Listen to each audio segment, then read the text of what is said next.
오늘 하나님이 주신 말씀은 히브리서 6장 11절에서 15절 말씀입니다. 제가 봉독하겠습니다. 우리가 간절히 원하는 것은 너희 각 사람이 동일한 부지런함을 나타내어 끝까지 소망의 풍성함에 이르러 게으르지 아니하고 믿음과 오래 참음으로 말미암아 약속들을 기업으로 받는 자들을 본받는 자 되게 하려 하는 것이니라. 하나님이 아브라함에게 약속하실 때에 가리켜 맹세할 자가 자기보다 더 큰 이가 없으므로 자기를 가리켜 맹세하여 이르시되 내가 반드시 너에게 복주고 복주며 너를 번성하게 하고 번성하게 하리라 하셨더니 그가 이같이 오래 참아 약속을 받았느니라. 아멘. 우리는 지금껏 믿음은 우리가 힘쓴다고 되어지는 것이 아니라는 말을 많이 들어왔습니다. 그런데 본문 11절 12절을 보면 우리가 간절히 원하는 것은 너희 각 사람이 동일한 부지런함을 나타내어 끝까지 소망의 풍성함에 이르러 게으르지 아니하고 믿음과 오래 참음으로 말미암아 약속들을 기업으로 받는 자들을 본받는 자 되게 하려는 것이니라. 이 내용을 보면 이 분위기가 마치 인간의 노력을 강조하고 있는 것처럼 보이거든요. 부지런함을 나타내라는 것이나 게으르지 말라는 것, 본받는 자 되게 하려는 것, 이런 말의 느낌이 우리의 노력과 힘씀을 강조하고 있는 것으로 보이는 겁니다. 그렇다면 믿음이 우리가 힘써서 되어지는 것이 아니라면 우리가 부지런해야 할 이유가 없고 본받아야 할 이유가 없다고 생각될 수 있지 않을까요? 내가 부지런하지 않아도 부지런하신 하나님이 다 책임지실 것 아니냐는 생각도 들 수 있고 말입니다. 자, 그런데요 여러분, 사실 이러한 생각은 나 자신에게 관심을 두고 있을 때 나타나는 생각입니다. 즉 모든 행위의 결과가 자신에게 돌아와야 한다고 생각함으로써 내가 하지 않아도 되는데 왜 굳이 하냐는 생각을 하게 되는 거죠. 그래서 지금도 많은 사람들이 믿음에 대해 여러 가지 오해와 혼란을 갖게 되는 것입니다. 아니, 모든 것이 하나님이 하시는 일이고 하나님이 책임지신다는데 우리가 하지 않아도 다 이루어진다면 우리가 해야 할 것이 뭡니까? 의구심이 들 수 있는 거죠. 자, 그럼 이제 초점을 내가 아닌 하나님께 두고 생각해 보겠습니다. 하나님은 예수님을 세상에 보내셔서 하나님이 누구신가를 계시해 주셨습니다. 그래서 세상은 예수님을 봄으로써 하나님을 보게 되는 것입니다. 그런데 지금은 예수님이 하늘로 가셨고 세상에는 존재하지 않으세요. 즉 예수님은 육신으로 우리와 함께 존재하지 않으신다는 뜻이죠. 그러므로 지금의 우리는 예수님을 직접 눈으로 보면서 하나님을 보게 되고 깨닫게 되는 것은 아닙니다. 하지만 그 대신에 예수님은 세상에 제자들을 남겨놓으셨죠. 그리고 성령을 보내셔서 제자들을 다스리심으로 제자들을 통해 예수님 자신을 증거하고 계시는 겁니다. 그리고 그 제자들은 복음을 증거하는 일에 게으르지 않았습니다. 오래 참으며 부지런했죠. 그러나 그들의 부지런은 인간의 힘으로 하나님의 일을 이뤄보겠다는 것이 아니라 그들의 부지런조차도 하나님의 의에 사용되는 도구였던 것입니다. 그러므로 신자는 부지런, 열심, 인내 이런 모든 것에 대해서도 자신의 힘으로 여기지 말아야 한다는 것입니다. 그 모두가 하나님이 일하시고 계시는 흔적들이기 때문입니다. 그래서 예를 들어서 내가 복음 증거하는 일에 부지런하다면 내가 믿음이 좋아서 부지런한 것이 아니라 하나님께서 나에게 그러한 마음을 주신 결과라는 사실 아는 것이 중요하다는 거죠. 따라서 신자에게는요, 신앙의 열심조차도 내 것이 될 수 없는 것입니다. 자, 이어서 13절에서 15절을 보시면 이게 한마디로 아브라함이 복을 받았지만 아브라함의 신앙의 열심 때문이 아니라 하나님의 맹세 때문이라는 거거든요.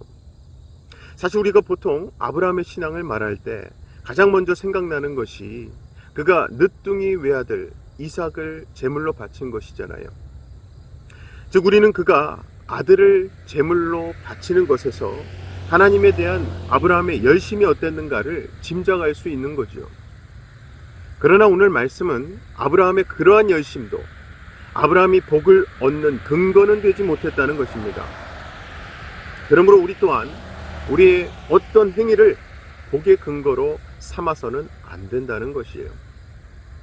물론 그렇다고 해서 이것이 신자의 행위 자체를 묵살하고 무시해야 된다는 말씀이 아닙니다. 자신의 행위를 의로 여기는 것에 대해 경계해야 하는 것이지 행위가 있으면 안 된다는 의미가 아니죠. 아니, 우리가 아기를 목욕하고 나면 목욕물을 버려야지 아기를 버려서는 안 된다는 것과 똑같은 거 아니겠어요? 그래서 결국 우리가 붙들어야 할 진리는요, 진정한 믿음은 신자로 하여금 행하도록 합니다. 왜냐하면 믿음은 신자의 행위를 동원해서 그 모습을 드러내는 것이며 그것으로 그리스도가 증거되기 때문이라는 겁니다. 로마서 4장 2절, 만일 아브라함이 행위로서 의롭다 하심을 얻었으면 자랑할 것이 있으려니와 하나님 앞에서는 없느니라. 그리고 야고보서 2장 21절입니다. 우리 조상 아브라함이 그 아들 이삭을 제단에 드릴 때에 행함으로 의롭다 하심을 받은 것이 아니냐. 이게 이 두 말씀만 놓고 보면 지금 사도 바울과 야고보는 서로 다른 말을 하고 있는 것처럼 보입니다. 하지만 하나님 관점에서 보면 바울과 야고보의 이 말은 서로 딱 들어맞아서 완벽한 믿음의 의미를 드러내고 있습니다. 즉, 이 말씀들의 결론은 이삭을 바치는 행위가 아브라함 스스로 만들어낸 행위가 아니라 믿음에 의해서 맺어진 행위라는 것이에요.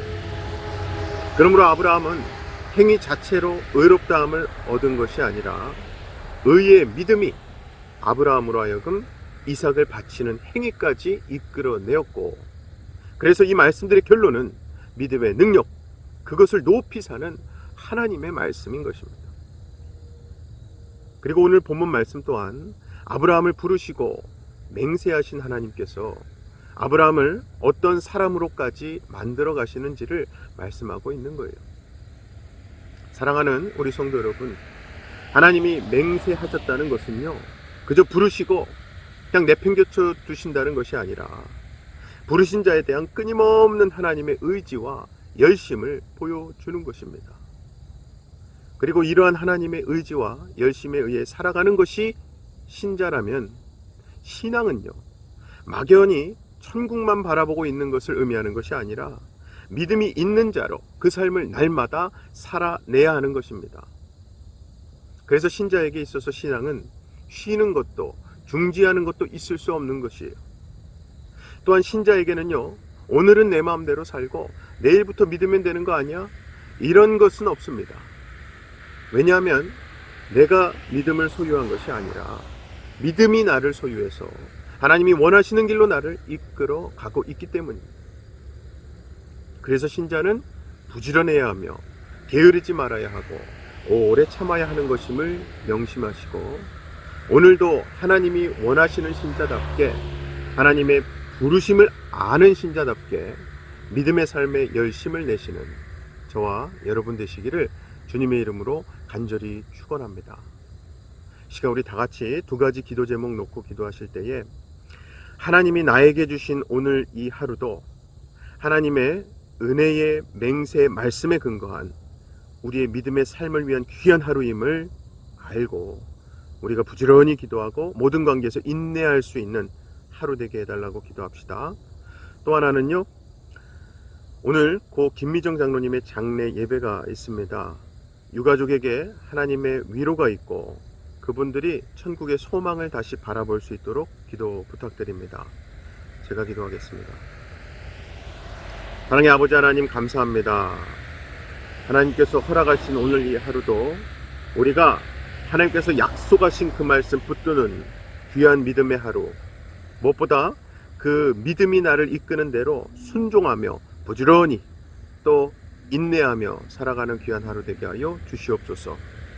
특별히 오늘은 귀한 우리 믿음의 일꾼이었고 하나님의 귀한 딸이었던 고 김미정 장로님, 하나님께서 부르셨고 이제는 영원한 안식 속에 계시지만 여기 남아있는 슬픔 속에 있는 그들의 가족을 하나님 긍휼히 여기시고 위로하시고 안위하여 주시옵소서. 무엇보다 예배를 통해 또 주변 성도들의 기도와 위로를 통해 다시금 천국의 소망을 바라볼 수 있는 우리 유가족 되게 하여 주시옵소서. 하나님께서 모든 것을 합력하여 선을 이루실 줄 믿사옵고 예수 그리스도 이름으로 기도하옵나이다. 아멘.